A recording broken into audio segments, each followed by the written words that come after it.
All right, Shalom. First and foremost, I want to give all praises, honor, and glory to Yahweh, Bahashem, Yahushai, Bahashem, Rakakwadash. Double honors to the apostles, bishops, and elders of Great Millstone who teach and rule well. And salutations to the Akim out there laboring of the hopeful elect that's doing this work in truth and sincerity. And pretty much as we're entering into the twilight of this place, this place is pretty much finishing off, and as we see it, it's pretty much circling the drain, you know. And we have these people now that are pretty much crying victimhood. They pretty much are complaining, that this place is not what it pretty much used to be. This place was the height of glory, after World War II, when the U.S., or you want to say Babylon, pretty much after that long and drawn out war, that world war, they pretty much was the last country standing, so to speak. All the other countries, were pretty much worn out and spent. You know, but with the pretty much, with the U.S. pretty much, dropping those atomic bombs, you know, the scriptures speak about, how they made fire come down from heaven, you know, and this pretty much solidified their world dominance in the earth. You see, and everybody pretty much bowed down to this place, man. You see, but we're seeing now that the tides are pretty much turning. You know, the people that have drunken of that cup are mad now. Okay, and you're seeing pretty much these countries aligning themselves up on an ultimate economic, platform, which is the BRICS, and ultimately, lining themselves together militarily. Okay, because why? It's because they have to protect their pretty much, you want to say, their so-called business plan, so to speak. And the BRICS is pretty much headed by Brazil, China, Russia, and India. And pretty much, here you have on the screen here, and shalom to the brother down in Baltimore. One of the brothers in the camp pretty much had put this up. This is from GMS, Yahushai's prophecies. Okay, and pretty much, it inspired me to pretty much get into this video. And I want to play a clip of this World War II veteran. And I guess he was a Marine. I think that's a uniform of a Marine. And pretty much, he's pretty much going to state that this place is going to hell in a handbasket. And he pretty much is. The Lord is working in this place, man. And hey, we going through the prophecies, man. We're seeing the demise of this place, man. And ultimately those ICBMs is going to be the cherry on top of this place, man. But this man pretty much sees the yesteryear, the days of the yesteryear, are pretty much gone. The good old days, when the good old boys was pretty much had everything intact, and pretty much had things going as business as usual. But now we're starting to see, okay, the divide of this place, man, where the Lord said he's going to break this place up, man. People are going to be divided, man. And pretty much he can start with the whole political system, man. Okay, because right now everybody's pretty much bought and paid for. Okay, the people that are in office, the Congress people, and people basically in the House of Representatives and in the Senate. Majority of them are bought and paid for, man. And they still in their own constituents up the river, so to speak. Okay, we're taking these backdoor deals and just doing the bidding of the elites, man. You see, so he sees the demise of this place, man. We all see it, man. A lot of people are pretty much still are not gonna concede to the elephant in the room, because they pretty much see that they think that this place still has hope, man. But before this year's out, man, all hell's about to break loose, man. Because we already know through the Spirit, man, that things are not going to go down the way people are expecting it, man. And we're talking about these elections that are coming up. But without any further ado, we're gonna play this video, and then I'm gonna post some scriptures as to why, okay, this pretty much this feeling that he's having, is so disheartening for him. The scriptures talk about, man, he should complain, the children shall complain of an ungodly father, man, and we're gonna get into that, man. So without any further ado, let me play the video. It's a short video, and then we're gonna hit the scriptures. People don't realize what they have. They bitch about it. And then nowadays, I am so upset that the things we did, and the things we fought for, and the boys that died for it, it's all going down the drain. Our country's going to hell in a handbasket. We haven't got the country we had when I was raised. Not at all. Nobody will have the fun I had. Nobody will have the opportunity I had. This is just not the same. That's not what I want. That's not what they died for. All right, Shalom. And pretty much, Shalom to that brother, like I said, because this inspired me to do this video. And pretty much, man, this is the face of defeat right here, man. Okay? All right, he knows that this place is pretty much done for. Okay? And there's nothing that they can really do about it, man. Okay? They are pretty much understanding now that the power is not in their hands. And this is pretty much is going to go into Jacob's trouble too. Okay? Because why? It's because the adversary, okay, Edom, pretty much, man, is going to rage his displeasure for things not going his way, on Jacob, man. Okay? So we knowing that the spiritual war is alive and kicking, man. And pretty much, man, we understand that there's other elements that's gonna play into this whole thing too as well. And it's not even helping it even more to where we're looking at maybe a potential woman as the president, man. And they're not going to take too kindly to that, man, because they're powering all of their energy into this pretty much this candidate, man. Okay? And somehow, some way, they're going to get their way. You see? So that's going to add other element to the fuel of the fire, man. But pretty much, man, this man is the destroyer of worlds, and pretty much, man, he's destroying himself, man. Okay, and the Lord has pretty much took all of the wise counsel from this man. Okay, this man's is putting himself into a snare and into a net, so to speak, man. Okay, all right. He is the destruction, pretty much the destruction that's gonna happen to him, man, is of his own cause, man. Okay, this man is a madman. He's gonna destroy his own self, man. Okay, and pretty much, man, the propaganda is gonna be out there to try to, with the persecution and everything else, though. But only thing that we got to do is lean on the Lord, man, and know that this man is going to basically destroy himself, man. Okay, this is going to be you're going to see events that's going to happen, man, but it's going to be really in hindsight self-inflicted wounds, so to speak, man.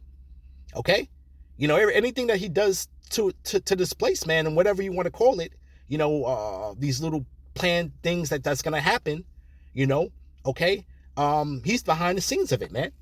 Okay, but he's going to go ahead and cry bloody murder and point fingers, man. You see? All right, real quick, let's get a scripture. All right, let's go with Sirach chapter 14 verse 2. Blessed is he whose conscience have not condemned him, and who is not fallen from the hope in the Lord. And pretty much, man, we can go back to Cain. Okay, all right, we're going to get that real quick. We're going to touch on that on the situation with Cain and Abel. Okay, and pretty much, man, he was condemned from the beginning, man. Okay, and pretty much we represent Abel, man. And then when you go down to reincarnation, Esau and Jacob, man. Okay, you see. But it says, "Blessed is he whose conscience have not condemned him, and who is not fallen from the hope in the Lord." And this man is a man whose conscience is condemned, man. Okay, we got to remember that this man has been rejected, man. Okay, you see, all right. And it says here, riches are not comely for a niggard. And what should an envious man do with money? Okay, and pretty much, man, this man is a madman. He's bored with this whole system. Now he wants to own the people, man. Okay, so my thing is that he can never have enough. You see, then the riches are not comely to him, man. Okay, he's not going to be in a position to where he got enough, and then he can just put everything on pilot control, cruise control, and just coast, and then have the wealth passed down to the to his offspring, man. You see? But we see that now the people are realizing now, man, they have nothing to pretty much pass down. Pretty much credit card debt is at an all-time high. You got these car loans, people getting their cars repossessed left and right. Cars that they pretty much were buying above their means. But people are losing jobs. They're seeing that there's no hope to this place, man. Okay? And pretty much, man, this whole election thing is going to be the nail in the coffin for their whole future, man. You see? Okay? But the ones that's in power, man, riches are not coming for him, man. Okay? Because now he wants to go into this new system, okay? Digital system, and pretty much, man, and ultimately the MOTB, okay? Where he would actually have ownership of the people, man. Okay? So this is a divinely crafted plan, okay, to put the people in slavery, man. Okay? But it says, he that gathereth by defrauding his own soul gathereth for others that shall spend his goods riotously, and pretty much, man, this place is is of a great debt, and we're seeing now where the printing of money has to continue to keep this place afloat, man. And the more that they print, the less value this actual dollar would be, man. But this is all done by their design, man. They just need a little bit of time to keep it afloat, man, so they can pretty much finally pull the plug on this thing, man. But we're seeing how with this economy now, everything's going to come to a head. It's going to be a big bubble coming, man. Okay? And it's going to make 2008, the bubble, the recession that happened in 2008, is going to make it look like a fairy tale or a pretty much a walk in the park, man. It's not going to compare, man. You see, it's not going to compare what's coming. You see, and you got all of the talking heads and analysts, the financial analysts are speaking about these things, man. But they still think that there's somehow, some way that this place is going to rise from the ashes like the phoenix and overcome. But no, this is the beginning of the end, man. Okay, the pretty much the end of the road. The gravy train pretty much is over, man. Okay, for these Joe Schmo 6-pack lunchbox Joes, it's pretty much over, man.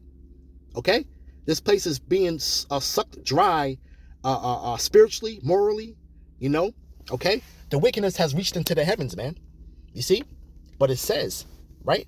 He that is evil to himself, to whom will he be good? He shall not take pleasure in his goods. And this man's not taking pleasure in his goods, man. This man is continuing to pollute the earth, in any kind of way he can. Pollute the food, the air, the water. Okay? You see? We're pretty much, Lord said we're going to pretty much eat poison but live. You see? Okay? We're eating our daily bread, man, defiled daily bread, man, amongst the Gentiles, man. You see? We got to tiptoe around everything that we consume in our body, man. Okay? This is not living. You see? Okay? And it says, there is none worse than he that envieth himself. And this is a recompense of his wickedness, man. And to have somebody that's envious of us, that's wicked as hell to be envious of yourself, man. And let's get into that definition. I want to grab something real quick on this. Let's see. All right. This is the definition, simple definition of envy. Envy can be a sign of low self-esteem, which can stem from unmet childhood needs. And pretty much, man, this man was rejected from the beginning, man. Okay? Because why? Because he didn't bring the proper sacrifice first and foremost, man. Okay? And he pretty much committed the act of murder, man. Okay? Against his brother. It says, people who feel envious may frequently compare themselves to others and feel frustrated at not being able to have what they want.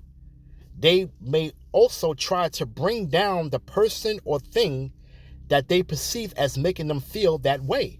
Okay, and pretty much, man, this is our ongoing war that he has had against Jacob, man. And when you speak about these Edomites having hatred towards you Negro Latinos and Native Americans chiefly, okay, they can't even articulate why they hate you so much, man. Okay, but we understand that this is a spiritual thing, man. You see, it's a spiritual war, okay, that's going on between Jacob and Esau, man. Okay, the offsprings of those two men. Okay, this is what's happening to this day, man. You see? All right, let's get back, right? And it says, right? So this man is pretty much envying for himself, and that's the recompense of his wickedness, man. Okay? And it says, if he doeth good, he doeth it unwillingly. And at the last, he will declare his wickedness. And at the last, this man will declare his wickedness, man. But if he does anything good, it's just pretty much to get from one point. If he's trying to get from point A to point Z, and along the way, you know, people will look at something that he might have did that may have been good. You know, this man always has his heights set on the bigger picture, so to speak, man. Okay, he's busy trying to get to that from A to Z, so to speak, you know? Okay, so pretty much, man, along the way, you know, he may have to deceive the people in some kind of way to think that he's doing anything good. But really, he's doing it unwillingly, man, because he's looking at the bigger picture to pretty much devise his crafty plan. You see? It says, an envious man have an wicked eye.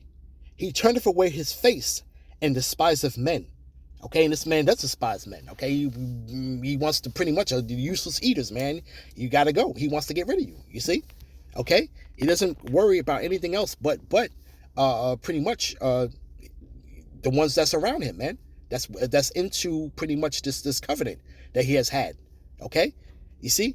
It says, a covetous man's eye is not satisfied with his portion, and the iniquity of the wicked dry up his soul, man. And these guys are pretty much put in office that the public had put in office, man. You know, they're pretty much are not satisfied with their portion, obviously, because they pretty much are taking the bag.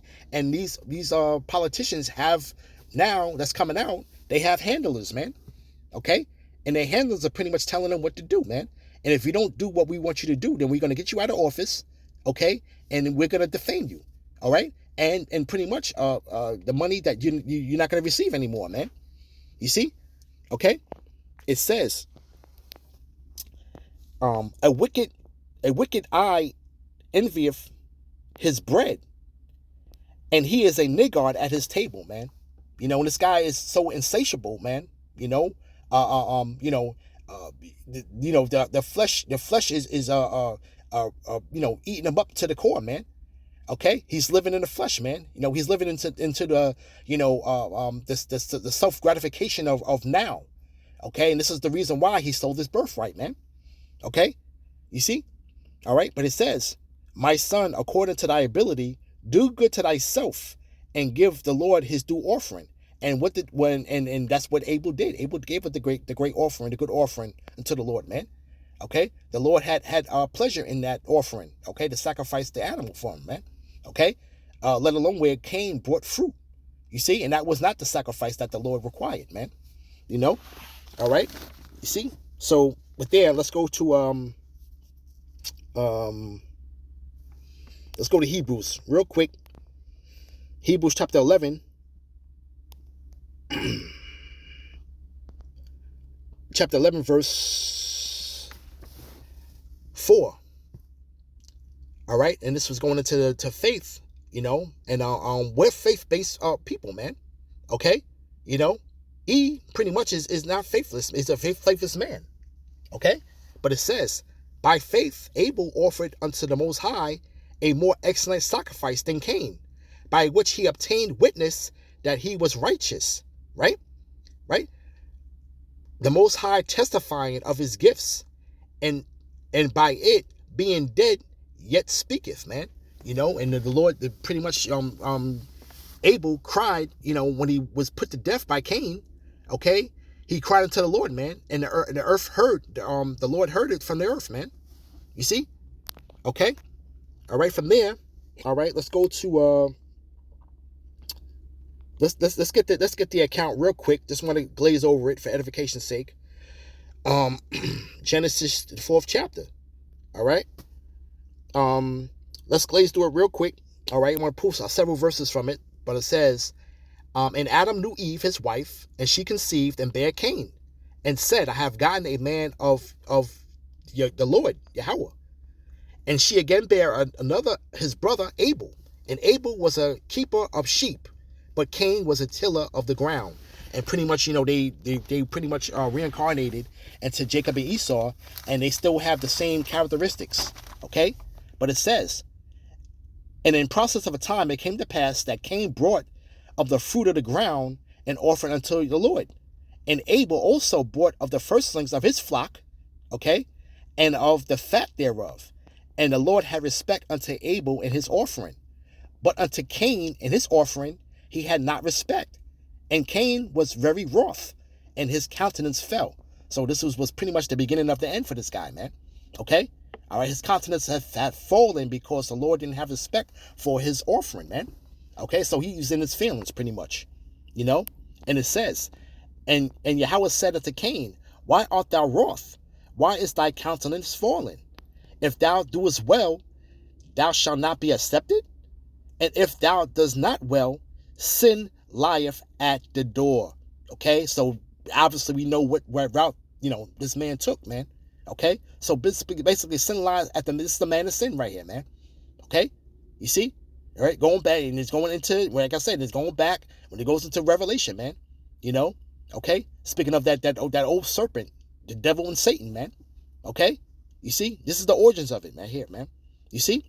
All right? But sin lieth at the door, and unto thee shall be his desire, okay? And thou shalt rule over him, And this man is living his heart's desire at the end of the day. You see? Right? Okay? And it says, and Cain talked with Abel, his brother, and it came to pass when they were in the field that Cain rose up against Abel, his brother, and slew him. Okay? So now, pretty much now, going into the spiritual warfare, okay? Morph now into these last days, the offsprings of Esau and the offsprings of Jacob, man. Okay? Going at it, man. Okay? You see?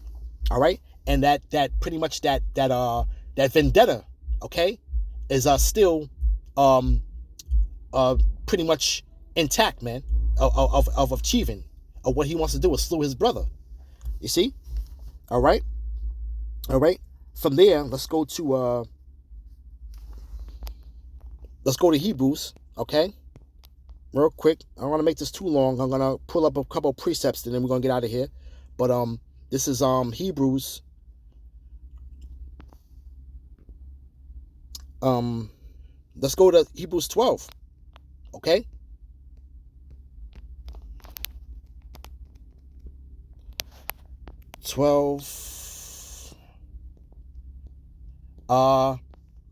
Let's start at 14. This is Hebrews chapter 12, verse 14. Follow peace with all men and holiness, without which no man shall see the Lord. Looking diligently, lest any man fail of the grace of the Most High, lest that any root of bitterness spring up trouble you, and thereby many be defiled, man. And what a root of bitterness sprung up in Cain, man. Okay, because why? Because his countenance had fell, and pretty much he was rejected, man. And it says, lest there be any fornicator or profane person as Esau, who for one morsel of meat sold his birthright. For ye know that how afterward, when he would have inherited the blessing, he was rejected. For he found no place of repentance, though he sought it carefully with tears, man. And that goes into Genesis the 27th chapter, man. Okay, when he pleaded with Isaac, man, to give him a blessing, man, and his blessing was to pretty much give him the blessing of the sword, and by that sword shall thou live, man. Okay, you see, all right. From there, let's go to and pretty much, man, this is going into that rejection, man. Okay, but let's go to 1 John. Okay, 1 John, 3rd chapter. Let's see, verse 8. He that committeth sin is of the devil, for the devil sinneth from the beginning. For this is the purpose of the Son of the Most High is manifest, that he might destroy the works of the devil. So the Lord's going to come back and put things back into order, man. Okay? You know? You see? All right? So he that committed sin is of the devil, man. This is pretty much, man, he was a man of sin. Okay? Whosoever is born of the Most High doeth not commit sin, for his seed remaineth in him, and he cannot sin because he is born of the Most High. Man, that was the righteous path. Okay? That was the righteous man. Okay? Abel was righteous, man. Okay? Jacob was righteous. You see? Okay, right? And this, the children of the Most High are manifest, and the children of the devil. Okay, Cain and Abel, all right, Esau, Jacob, right? All right, those reincarnation of them two men. Okay, and now we're pretty much, they're still here on the earth, and it's a spiritual warfare between the offsprings. Okay, and it says, whosoever doeth not righteousness is not of the Most High, neither he that loveth not his brother. And he didn't love his brother because he slew him, man. Okay, all right, you see, and it says, for this is the message that you heard from the beginning, that ye shall love one another, man, not as Cain, who was that wicked one, who slew his brother. And wherefore slew he him? Because his own works were evil, and his brother's was righteous. So he was jealous, man. He was envious of him, man. You know, okay, because why? Because Abel brought a more excellent sacrifice, man. Okay, and it says, marvel not, my brethren, if the world hates you, man. You know, and this man pretty much has everybody hating us, man. Okay, he uses Jake as a propaganda through his machine, and villainizes Jake in every way that he can. Okay, it says, whosoever hateth his brother is a murderer, and ye know that no murderer have eternal life abiding in him. So pretty much, man, this man is done, and you know, cry me a river, man. You know, all right. So with that, I want to give all praises, honor, and glory to Yahweh, Bahashem Yahushai, Bahashem Rakakwadash, Shalom.